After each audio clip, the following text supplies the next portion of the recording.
dikonsepkan oleh PBPMI hari ini, maka sahabat-sahabat dari jurusan BKI bisa menjadi garda terdepan gitu kan, untuk menjawab persoalan-persoalan mengenai permasalahan-permasalahan yang memang itu bisa dibuat solusinya oleh teman-teman sahabat-sahabat daripada BKI itu sendiri gitu kan.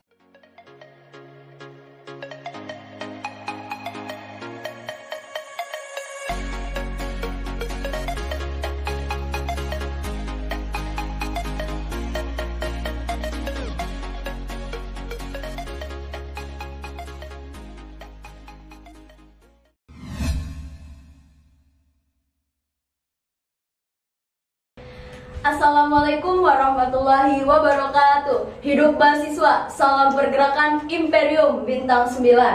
Baik sahabat-sahabat, kembali lagi bersama kami PMII Rayon Dakwah dalam acara Parade Dakwah podcast kelima dengan tema peran mahasiswa BKI dalam mensiarkan dakwah. Nah, sebelumnya izinkan saya memperkenalkan diri. Saya Fahdal Fia, mahasiswa BKI semester 4. Dan di sebelah saya ini narasumber saya, yaitu silahkan memperkenalkan diri abang. Iya, baik, perkenalkan, nama saya Abdul Kori. Saya juga mahasiswa BKI semester 8 SMA Banten. Ya.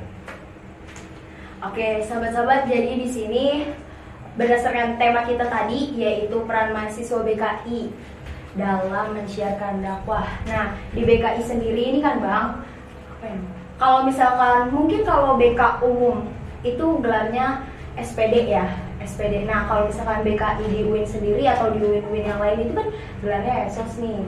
Tapi sebelum situ mungkin aku nih mau nanya, menurut abang jurusan BKI itu apa sih bang? Ya, berbicara soal BKI memang kompleks ya, banyak hal yang memang harus dibahas dalam BKI. Banyak perbedaan, kayak seperti hari ini saya ada di BKI ya. BKI ini gelarnya ESOS nantinya kan, beda dengan BK Pendidikan, yang mana jelas pembahasan-pembahasan di dalamnya mengenai tentang sosial nih, bagaimana cara memahami karakter seseorang gitu kan, cara menyelesaikan masalah seseorang. Dan sejauh ini saya rasa BKI penting hadir di kehidupan masyarakat ya, makanya penting banget adanya BKI ditempuh dengan jalur pendidikan gitu. Nah, terus kayak gimana ya? Jadi tanggapan Bang Kori keterkaitan atau hubungan antara BKI dengan dakwah itu sendiri gimana? Kalau misalkan kita berbicara tentang dakwah kan, dakwah itu menyampaikan hal-hal baik gitu kan. Iya. Nah, begitupun dengan BK. Tujuan dari BK pun sangat mulia gitu kan.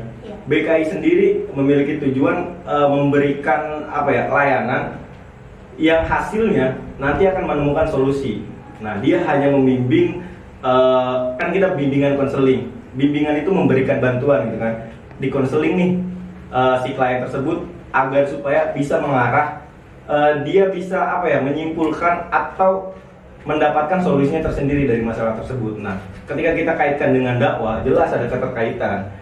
Artinya BKI sampai hari ini BKI masih menyampaikan hal-hal baik begitu kan. Iya. Artinya kalau misalkan berbicara tentang BKI, ada keterkaitan dengan dakwah itu sendiri gitu kan, dengan menyampaikan hal-hal baik lewat konseling tersebut begitu. Iya. Nah, kalau itu tadi kan tentang hubungan antara BKI dan dakwah. Nah, kalau misalkan prospek jurusan BKI dalam mensiarkan dakwahnya sendiri itu gimana menurut Bang Kori? Prospek ke depan ya terkait BKI untuk mensiarkan dakwah itu sendiri gitu kan. Yang kita kenal dengan dakwah kan hari ini gitu kan, dakwah itu seperti di masjid-masjid.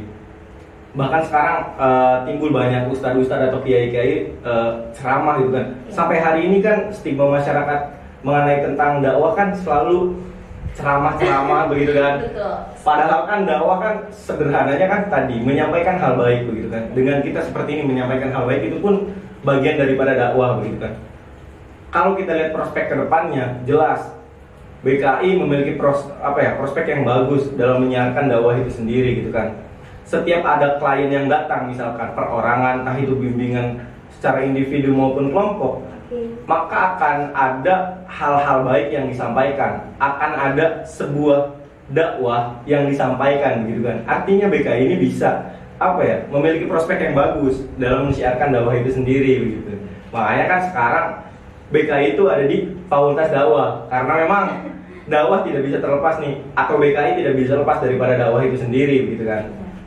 Ya karena kan yang sekarang kayak masih banyak gitu ya Bang. Kayak apa sih?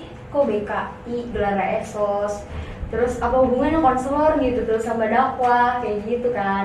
Jadi ya itu kejawab ya tadi sahabat-sahabat gimana. Nah terus gimana gini kayak bagaimana tanggapan Bang Khori tentang nilai-nilai dakwah dalam jurusan BKI tersendiri? Nilai-nilai dakwah ya? Iya. Tadi sebenarnya jika kita lihat ya, banyak sekali nilai-nilai dakwah yang ada di BKI. Iya betul. Kita lihat dari materi-materi yang disampaikan atau teori-teori yang ada di dalam BKI itu sendiri, itu isinya menurut saya sendiri itu isinya dakwah semua gitu kan. Itu dakwah semua. Banyak istilah-istilah yang dipakai oleh teori-teori BKI yang memang itu isinya isinya dakwah semua. Seperti kayak misalkan penyesuaian diri, atau misalkan dalam teorinya Abraham Maslow kan ada hierarki kebutuhan manusia gitu kan. Kemudian salah satunya adalah ketika manusia tidak tercukupi kebutuhannya gitu kan, itu tidak akan sulit mencapai aktualisasinya. Salah satunya self esteem atau penerimaan terhadap diri sendiri. Itu kan artinya nilai-nilai dakwah tuh, nilai-nilai keislaman yang adanya. Jadi kita sebagai insan gitu kan harus menerima atau menghargai diri kita sendiri gitu kan. Maka ketika kita bisa menghargai diri kita sendiri, maka kita akan terbuka tuh mindsetnya, kita bisa menghargai orang lain dan lain-lain lah, pokoknya banyak sekali. Artinya nilai-nilai yang terkandung dalam BKI itu banyak nilai-nilai dakwah di dalamnya gitu. Iya betul. Oh iya nih Bang Khori, kan BKI di UIN itu termasuk dakwah ya, dan kita kan sebagai kader PMII. Nah menurut Bang Khori tuh hubungan BKI dengan dakwah dan PMII ada nggak sih hubungannya, dan apa gitu hubungannya? Ya terkait hubungan itu jelas ya ada. Sejauh ini saya pun masuk di PMI sudah hampir 4 tahun. Selama saya mempelajari tentang BKI, kemudian kita kaitkan dengan organisasi, banyak problematika yang memang itu harusnya bisa diselesaikan oleh orang-orang BKI. Makanya PBPMI Sabtu kalau nggak salah tanggal 6 November lah 2021 itu launching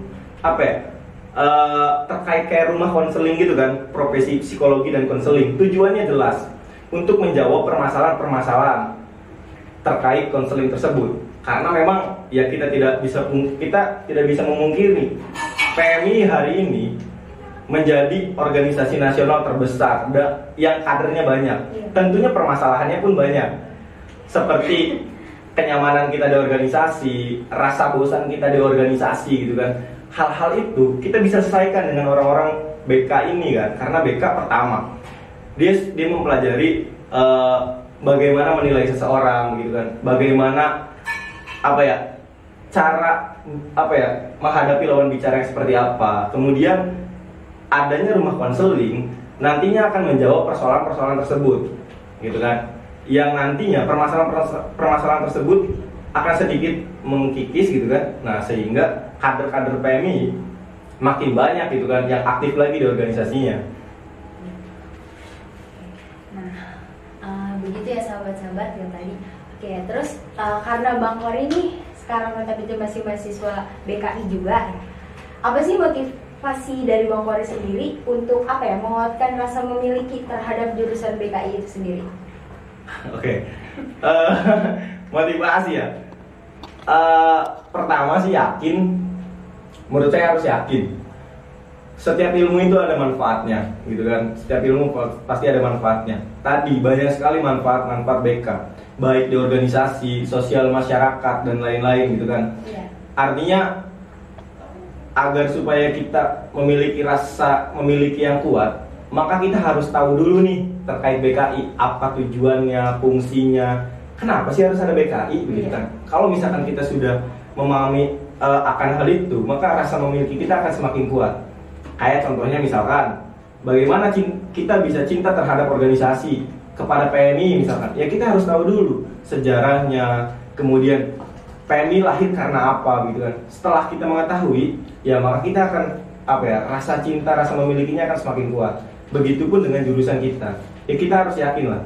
Karena memang kalau misalkan hari ini masih dibenturkan BKI itu dengan prospek pekerjaan yang kurang jelas, mungkin kan banyak yang mengatakan seperti itu, ya mungkin itu karena perorangannya aja, bukan karena jurusannya mungkin kan. Artinya yang pertama tadi, kita harus yakin, kita harus bangga terhadap jurusan kita itu sendiri. Sampai hari ini masih banyak torehan prestasi-prestasi mahasiswa BKI yang tentunya itu harus membuat kita bangga. Rasa bangga itu yang nantinya akan menimbulkan penguatan terhadap diri sendiri gitu kan, penerimaan terhadap diri pun penerimaan terhadap jurusan yang sekarang kita ikuti ini gitu kan. Itu mungkin. Baik sahabat-sahabat, mungkin sebelum menutup di podcast kali ini ada pesan dan closing statement dari narasumber kita. Silakan Abang. Untuk closing statement, dengan pembahasan yang tadi kita sudah bahas begitu kan, persoalan tentang BKI, kemudian keterkaitan BKI dengan dakwah, kemudian dengan PMI itu sendiri gitu kan. Harapan saya seperti apa yang sudah dikonsepkan oleh PBPMI hari ini, maka sahabat-sahabat dari jurusan BKI bisa menjadi garda terdepan gitu kan, untuk menjawab persoalan-persoalan mengenai permasalahan-permasalahan yang memang itu bisa dibuat solusinya oleh teman-teman sahabat-sahabat daripada BKI itu sendiri gitu kan. Karena sampai hari ini memang banyak persoalan-persoalan yang memang notabene-nya itu harusnya bisa diselesaikan oleh mahasiswa BKI itu sendiri gitu kan. Maka perlu nih sahabat-sahabat dari BKI aktif gitu kan di semua lini sektor. Apalagi sekarang ada ruang khusus untuk mahasiswa-mahasiswa BKI yang memang aktif di PMI begitu kan. Maka saya harap gitu kan, ini pun pesan untuk saya, bisa lebih progres lagi di PMI agar supaya menjadi garda terdepan dalam menyelesaikan permasalahan-permasalahan itu kan. Nah, mungkin itu harapan dari saya. Kemudian organisasi itu memang sedikit membosankan menurut saya. Maka dari itu kita harus pelan-pelan gitu kan. Kalau capek ya berhenti dulu, jangan langsung kita lari mundur gitu kan. Mungkin itu saja sih kalau dari saya terakhir, itu aja. Mungkin karena tadi kita udah berbincang banyak dan Bang Kor juga tadi udah menjawab pertanyaan-pertanyaan dari saya. Mungkin karena udah malam juga, saya cukupkan ya Bang. Sebelumnya terima kasih banyak karena udah mau menjadi narasumber di podcast kelima ini. Terima kasih sekali lagi. Oke, sahabat-sahabat, mungkin cukup sampai di sini. Sampai bertemu di podcast selanjutnya. Assalamualaikum warahmatullahi wabarakatuh. Hidup mahasiswa. Hidup. Salam pergerakan. Salam. Imperium Bintang 9.